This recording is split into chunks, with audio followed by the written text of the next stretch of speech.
मैं आपकी हिंदी के अध्यापिका आपको हिंदी व्याकरण का एक महत्वपूर्ण अध्याय समास पढ़ाने जा रही हूँ। समास का तात्पर्य होता है संक्षिप्तीकरण।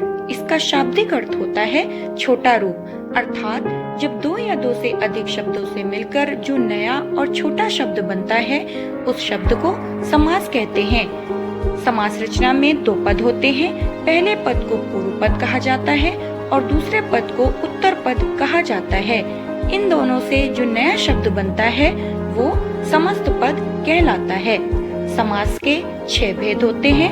पहला अव्ययी भाव समास, दूसरा तत्पुरुष समास, तीसरा कर्मधारय समास, चौथा द्विगु समास, पांचवा द्वंद्व समास और छठवां बहुब्रीहि समास।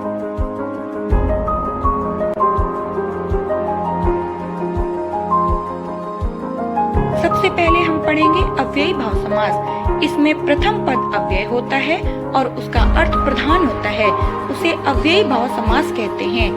इसमें अव्यय पद का मतलब जिसमें लिंग वचन कारक में नहीं बदलता, वो हमेशा एक जैसा रहता है। जैसे यथाशक्ति, शक्ति के अनुसार, यथाक्रम, क्रम के अनुसार, यथा नियम, नियम के अनुसार, प्रतिदिन, प्रत्येक दिन, प्रतिवर्ष, हर वर्ष।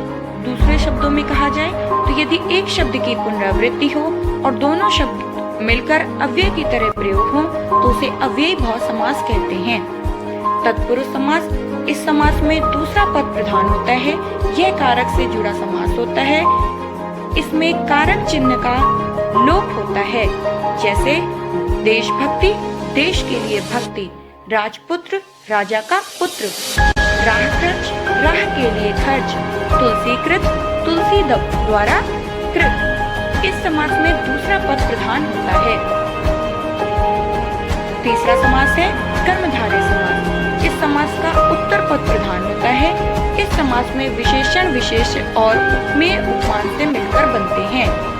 जैसे चरण कमल, कमल के समान चरण, नील गगन, नीला है जो गगन, चंद्रमुख, चंद्र जैसा मुख, पीतांबर, पीत है जो अंबर, महात्मा, महान है जो आत्मा।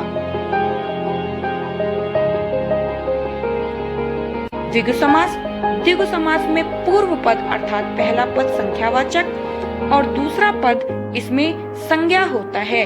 इस समास में प्रयुक्त संख्या किसी समूह को दर्शाती है,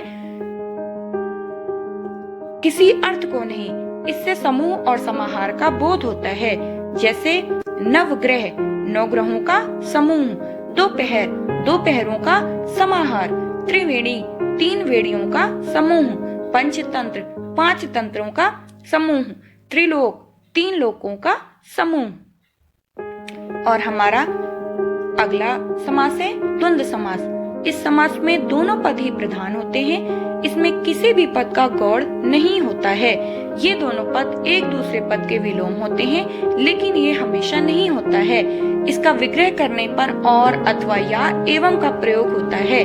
जैसे अपना पराया, अपना या पराया, अपना और पराया। पाप पुण्य, पाप और पुण्य, इसमें बीच में योजक चिन्ह अवश्य होता है। आपका अंतिम समास है बहुब्रीहि समास। इस समास में कोई भी पद प्रधान नहीं होता। जब 2 पद मिलकर तीसरा पद बनाते हैं तब वह तीसरा पद प्रधान होता है। इसका विग्रह करने पर वाला है जो, जिसका, जिसकी, जिसके, वह आदि आते हैं। जैसे गजानन, गज का आनन है जिसका अर्थात गणेश जी, नीलकंठ, नीला है कंठ जिसका अर्थात शिव जी। द्विगु समास और बहुब्रीहि समास में अंतर। द्विगु समास में पहला पद संख्यावाचक विशेषण होता है और दूसरा पद विशेष्य होता है, जबकि बहुब्रीहि समास में समस्त पद ही विशेषण का कार्य करता है। जैसे चतुर्भुज, 4 भुजाओं का समूह, और बहुब्रीहि समास में चतुर्भुज, 4 हैं भुजाएं जिसकी। आप दोनों का अगर समास विग्रह करोगे तभी अंतर आएगा।